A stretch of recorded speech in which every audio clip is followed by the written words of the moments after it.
On today's episode, I hijacked the episode. Yes, Kelley, the producer of Let's Talk About Death. We're going to play a little game and we're going to switch it up a bit.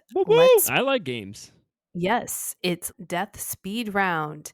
I'm going to put these twins on the spot with several topics and burning questions related to death. You guys ready? Yeah, Kelley, we are ready. I've never been more ready in my life. Let's talk about death, baby. Let's talk about grief and mourning. Is it argumental or existential? What's it mean to me? Let's talk about death. Hi, I'm Benny Cabal, and I'm a funeral professional. And I'm Nicholas Cabal, a psychologist. Hey, Nick, let's talk about death. Let's do it. All right, this is Kelley, the producer of Let's Talk About Death. Kelley! And we have a little special edition coming at you today. It's going to be a Let's Play a Game, a death speed round. I'm going to put the twins on the spot with several topics and burning questions related to death. Kelley, can I ask, can you pick a winner by the end of this? Yes, I will pick a winner of the best answers. So the best twin to answer the best answers gets to be the winner. Okay, this is fast thinking. Right, and I will say who will answer each one first. Okay, we got some burning questions. We got several topics. And it's going to be fun. We're playing a game. We're switching it up. Doc's nervous over there. He's sweating a little bit. I'm seeing him sweat. I think he was praying a little bit. He was really nervous. Just saw the sign of the cross. Oh, man. His color got all white. You know what? This is a competition. You got to trust yourself here. I don't know. You look not trustworthy with yourself. I'm good. He's like, this is all subjective anyways. Nobody really cares, but everybody cares. It's a big deal. Tell me a little bit more about that, Benny. For the Let's Talk About Death audience out there, they want to know. I think Kelley's got some questions for us. They want to know. They want to know more about you guys. Do you know? Okay. Are you guys ready for Let's Play a Game? Are you ready? Mm-hmm. Let's do it. Okay. Nick, what's the hardest part of working in the death industry? Not taking your subjective experience and throwing it on someone else. And that is so funny because I actually meant Benny. Oh, no. Wait, do I have to follow? Do I have to answer? I meant Benny, but I said Nick. But I'm going to ask Benny that one too because, okay, ready? Yes. Benny. Yes. What's the hardest part of working in the death worker industry? The hardest part about the death industry is, first of all, calling it the death industry and not the death profession. And I knew you would hate that. Thank you for hates doing it that. when it's called industry, people. I think we deserve it for all of us. It's a cringe word. It's a cringe word for him. And I think, honestly, the hardest part is finding a way to live through your grief. Through your grief or through others or seeing other people's here we go. Double question. I didn't know we had a follow-up Yeah, I think both. I'm allowed to dig in. I'm the producer here, okay? I get to do what I want. I think your question was specifically for us, what's the hardest part? It's living through grief for us as professionals. That's my answer. Got it. Like that's a part of your world at all times. 100%. Okay. Always. Nick, at what age do you talk to your children about death? I talked to my firstborn at a two days old.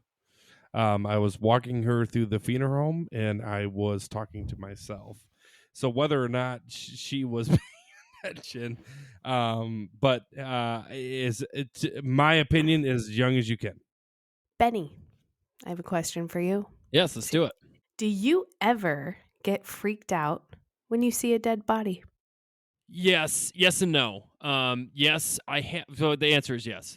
Yes, I have when it is traumatic, and I have to remember that I am a professional sometimes, and that I have to step away from my own grief until the job is done.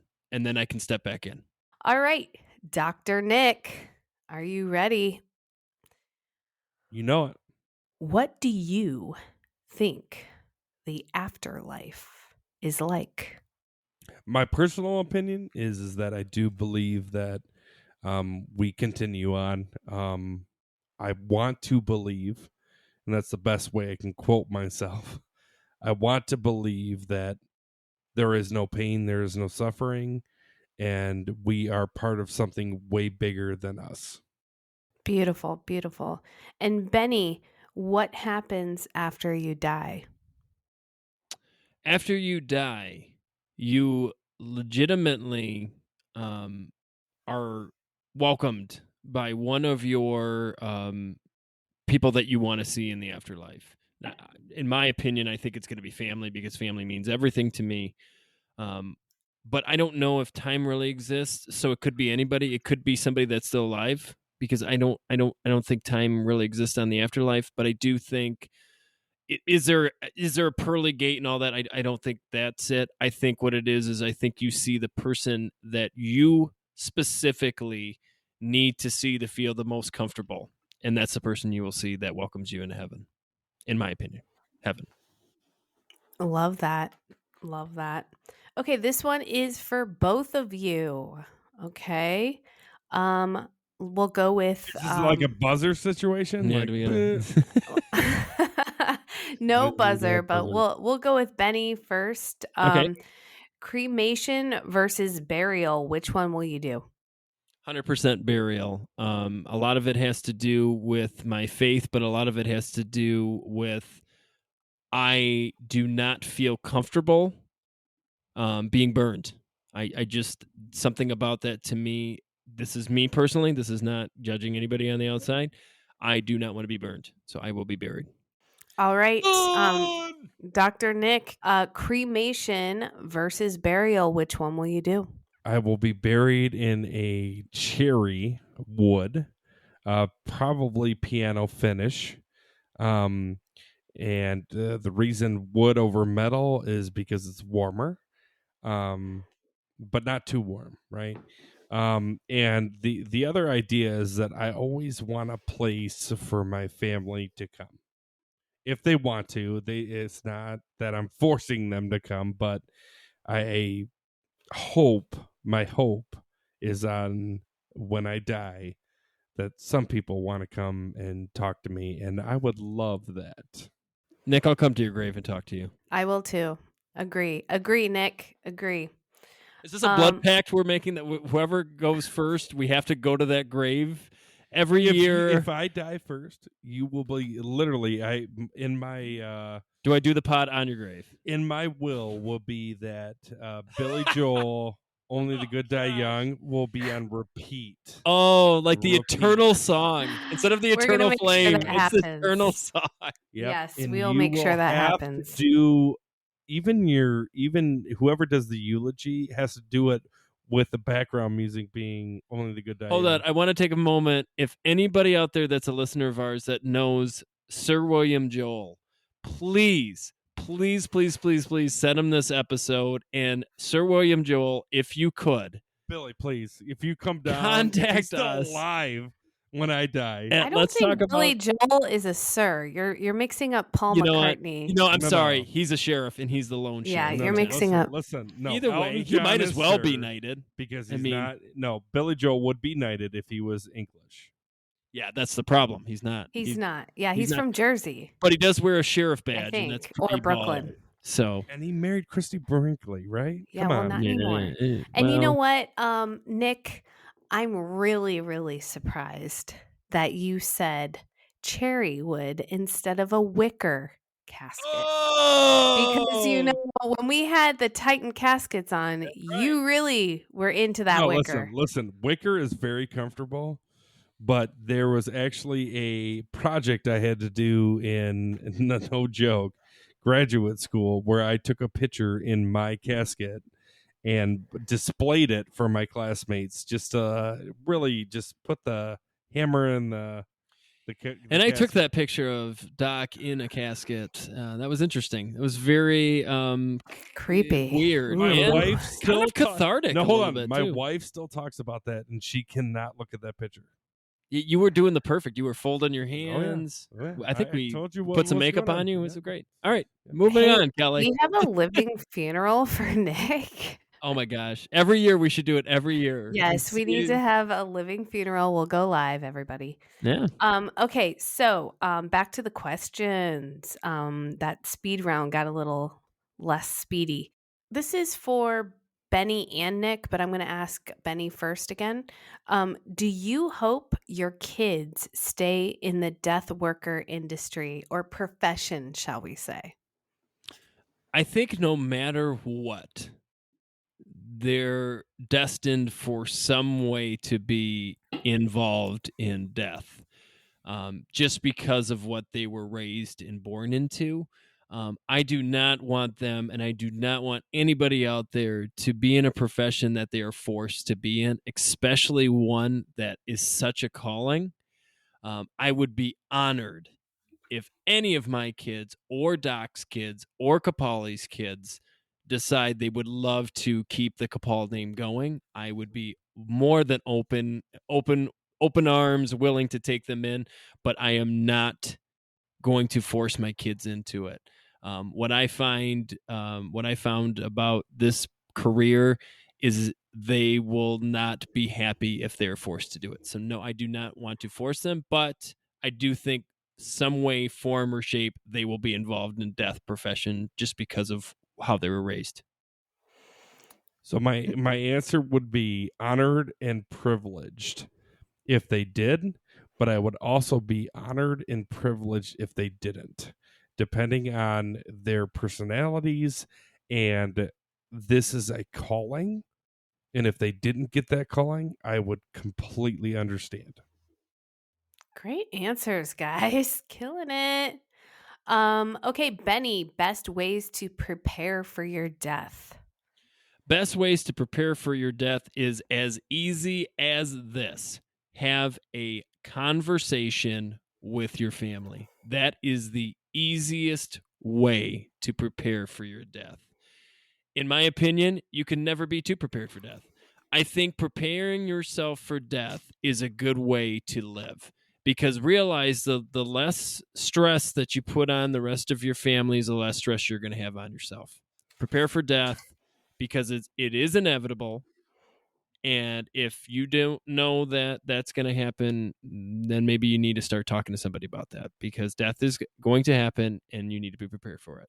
Prepare for death, yo! Yeah, it's cool, man. All right. Everybody's doing it. It's the All cool right. thing to do, man. Okay, Nick. Easiest ways to deal with grief.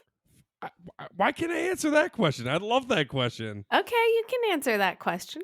I was going to say just live.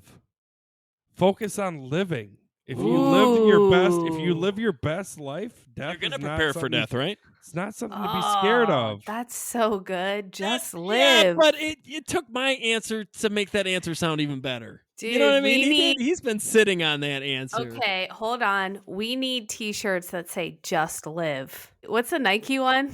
Just do it. Just do it. Just live. It could be Nick's hair with the swoosh. Oh yeah, and your highlight. Dude, yeah. For Your the listeners highlight. out there, I got some Yeah. awesome skunk highlights going on right now. Sweet. Yep. All right. Okay. So Nick, and then Benny, if you want to chime in after this, since he chimed I don't into want to your be a question, copycat. you'll get some time for this one. Nick, Dr. Nick, easiest ways to deal with grief. Well, first of all, you can't say easiest because easiest doesn't exist. I think the best ways to deal with grief is just accept it. It's going to happen. We are born to die. So I think the thing is that as much as that causes anxiety, use it to focus on living. Be part of it, be part of life, and always try your best every day to live life to the fullest. I want to second that with this easy quote here. What was the question directly, Kelly? The easiest ways to deal with grief. You know what the easiest way is? What? talk about death. Oh, yeah, plugging it. Talk about death. Let's just talk Got about it. death, right? Talk about it. It's just that easy, right? Let's just talk about death. So, actually, the best answer for that, I'm going to answer this. The easiest ways to deal with grief is to listen to Let's Talk About Death podcast and start talking about Yes. death. Woo! Okay. We're going to speed this up. Benny, Mhm. what's the most often questions you get asked as a funeral professional? Is there ghosts in the funeral home? And the answer, in my opinion, is yes, but they're not what you think. Not gonna lie, I thought of that for when I first went in there. I was like, "Ooh."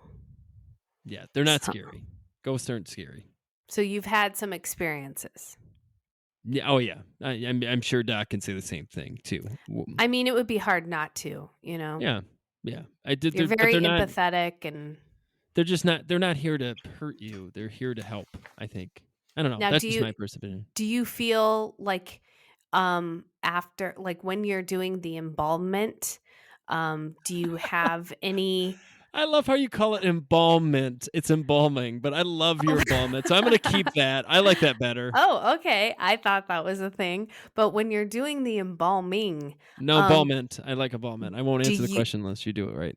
okay, when you're doing the embalmment, Thank you. do you feel like, I mean, these are people that No. are freshly gone. No, I don't. I don't feel it there. I Okay. don't. I feel it more when I'm walking around during an arrangement or when everybody's gone. I don't feel it when I'm working in the embalming room. Not saying they're not there. I honestly have not felt it there. Got it. Okay. Advice for people who are interested in going to the death worker profession. Both of you. Nick, you want to go first? Make sure that you are able, wanting, willing, and accepting. That is one of the most challenging professions you will ever get into. He said industry. I heard him, and it hurts me every time. I he followed says it up. I followed it You up. In followed it fairness- up, but he said it. Because the problem is, I completely understand what Ben is saying, that it is a profession, but there is so many people. Yeah, are I involved in understand. this. I understand what. We're talking about like grave, like But that's a sextons, profession grave too. diggers. I'm going to say it's a profession. It is a It's profession, not- but here's the thing. I think right? what you're saying is there's a lot of different facets that may not be completely. there is a as- lot of hands Yeah, in the cookie I, jar. I understand. I'm saying funeral directors in general that are embalmers and funeral directors are funeral professionals, in my opinion. And I think a lot of people who are in the death profession are professionals. I think Hospice landscapers work. at a funeral Sax profession dance. is Okay, we're going back to the question. sorry. Let's not get on a tangent and Sorry, the I banter, got- although I'm we sorry. always What love was- that. But so Benny, advice for people who are interested in going into the death worker profession. Be willing to grow and be willing to self-evaluate yourself through your own grief journey. That's all I got. Great. Okay, any cringe moments of the podcast? Can we talk about the Q&A, Kelley? So, cringe moment, the best cringe moment, it's more a laughter moment. I'm going to bring it up, Kelley, because I think it's legit and it's true. So when we first started this, we see each other when we do this. And Kelley was down here. She comes down when she can, and she was in the back, and she used to give us like a moment when either the episode was getting a little bit too drawn out, or it was just time to start the Q&A session. And so she was really good about, she used to just like put her finger up or whatever. But this time she decided to do a gesture. And what she says she was doing was making a Q with an open circle hand and a pointer and her pointer finger on the open end. But what Doc and I swear she was doing was putting the open finger into and out of the open circle. It was very sexual. Very vulgar. It was very But it was vulgar. But she unintentionally swears vulgar. So that was to me the most cringeworthy. I will say I swear it sometimes. was a cue. I swear it was a cue. I don't know how that ended up getting into that hole, but it was supposed to be a cue. I can honestly say though, other than that, I have had nothing but fun and a great experience doing this. I've learned so much. I really can't say there's much cringeworthy about us. Nothing that makes me.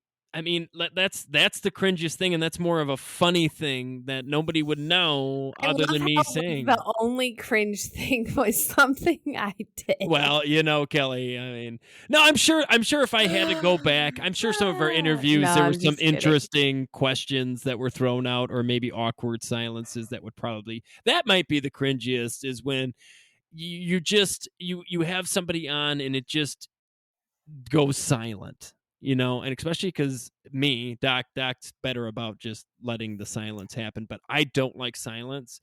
So I'm going to fill that with my own voice, which good, bad, and different.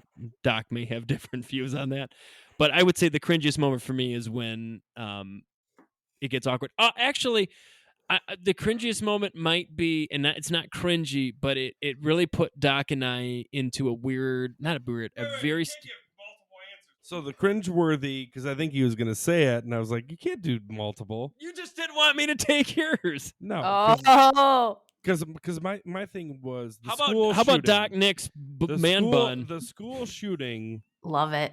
episode really, I wouldn't say it's cringe, but it is very emotional for me, and I take it very personal. And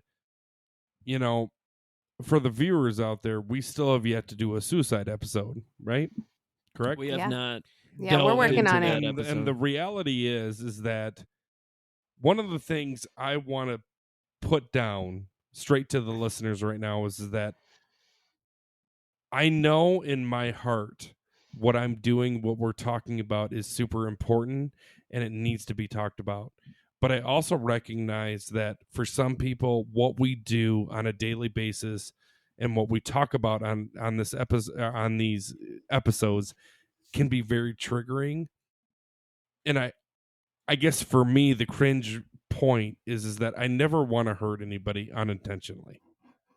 I never want to say something that is going to make someone angry or even more depressed or sad or whatever the bereavement you're going through. I think that's the cringeworthy part of our journey is that no matter my experience, Benny's experience, Kelley's experience, we're not going to be able to talk for everybody. And I think that's the most difficult part about talking about grief is that we're never going to be able to speak to everybody's voice.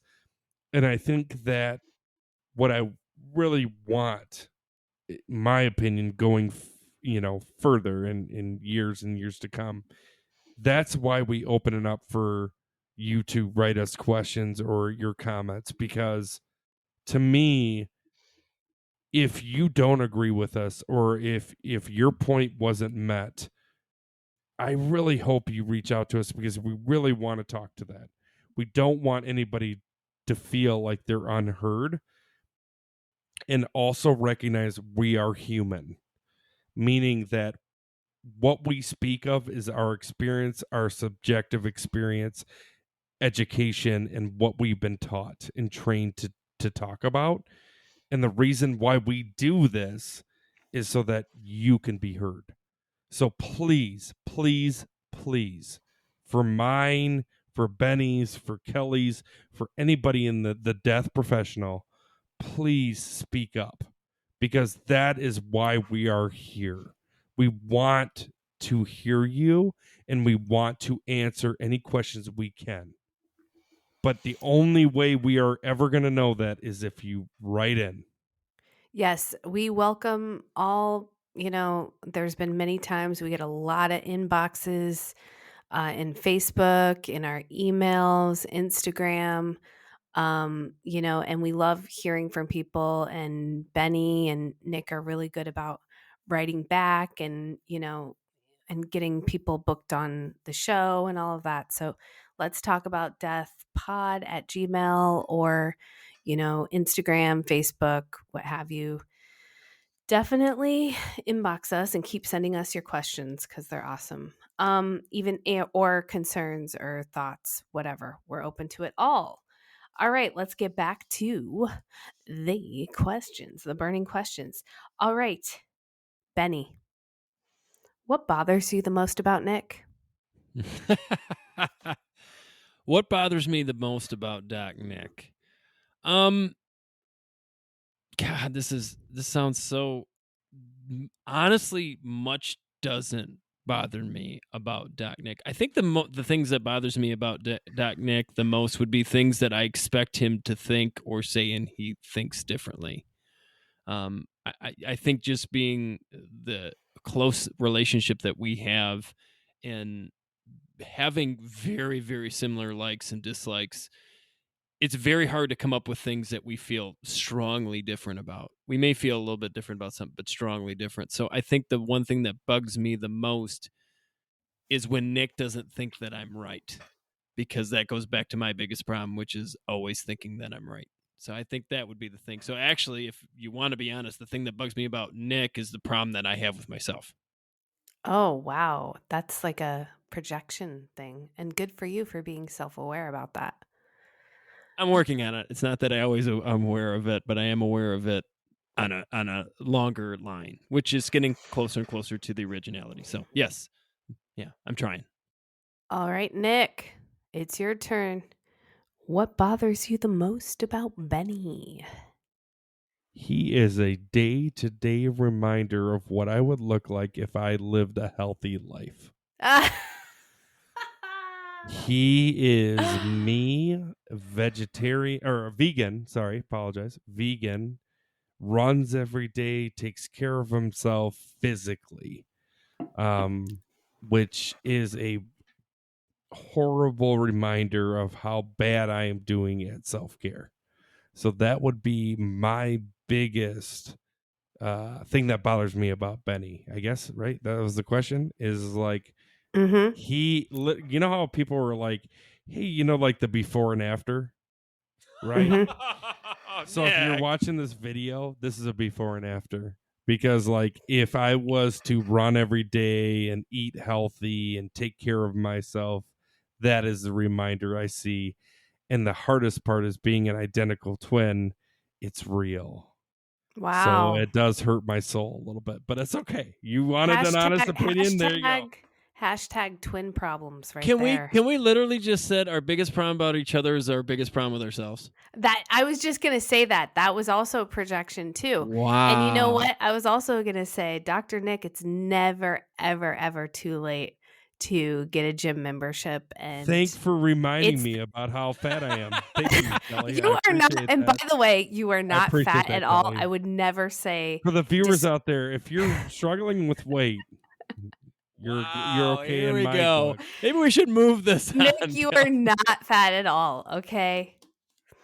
And it's a new year, and that's when everybody has their resolutions. That's what I was trying to say. All right. This is the last one of this. Okay, so Benny and Nick. We'll go with Benny first again. What are your biggest dreams you want to accomplish? This is actually something manifesting I'm having a very big struggle with, because I see myself doing a lot of things and I'm trying to figure out a way to coordinate them in the same tunnel. I've I'm coming up to a big fork in the road, and I don't know yet how to completely navigate that. I have goals politically. I have goals to educate more. I have goals with Loss 101 education in high schools. I have goals of being in the community and outside, possibly nationally, in politics. And I also have thoughts of how to extend and flourish my own family-owned funeral profession and my funeral home. To do all those things in on one shoulders is going to be tough, but I look forward to it. I know whatever lies in front of me, I will accomplish. I just need to have the people surround me that I need and the tools, and I haven't got the tools yet, and I need to be okay with those tools not there yet. Okay, so Benny wants to be president. Dr. Nick, what do you what do you want? And you will, Kapal by for the way, president 2032. I don't know what Benny Kapal for president 2031. is that You're the gonna get all 31? the Is it ducks in the row. I think you could be the first funeral professional to be the president. Right there, we said it on here. And I think you had to be 35, so I made it that cusp. So There I'm we over go. that cusp. There we go. All right, Dr. Nick, what's your biggest dreams you want to accomplish? I just really want to feel complete gratitude, happiness, and fulfillment on my deathbed. That's it. That's all I want. I just want to look around to the people that I love and know that I did a damn good job. That's it. That's beautiful. Beautiful, Yeah, beautiful. You might win That was really good. He He has might win time to this. think. He might win Well, this. the thing Yeah, is he's got a getting. I lot. should have switched it up a little bit. That's I okay. kept okay. That's okay. All right. So, Kelly, wait, before you sign off, you never really told us who won. oh, okay. We want to know the winner. Well, I'm gonna have to go with the Kapals. What? That is absolutely. I want my money back. That's a You cop-out. both won. I can't pick a twin. I'm going to say Nick won that one. I honestly think his answers were better. But in fairness, he had a little more time to think on a lot of them. That's not fair. Well, I Not fair. am gonna say, Nick's were very thoughtful, and yours were fun. I'll agree to that. So you guys get a both fun won. point, I got a fun point. and I get a thoughtful point. Yeah, which is both very, very strong. So you guys, that's actually both of our. That's basically what we are. Is fun and thoughtful. wow, that is Maybe. no, feel very like I- much. We've been feel doing a lot of Wait a minute, catharsis. I feel like I could be fun. kind of. You are fun. No, I'm saying you're that's fun. our You're fun. personalities Yeah. in general is fun and thoughtful. And Benny's thoughtful. So you Sometimes guys it's just switch it debatable. up. And the yin of your yang. You wish. All right. Good night. Good night, everyone.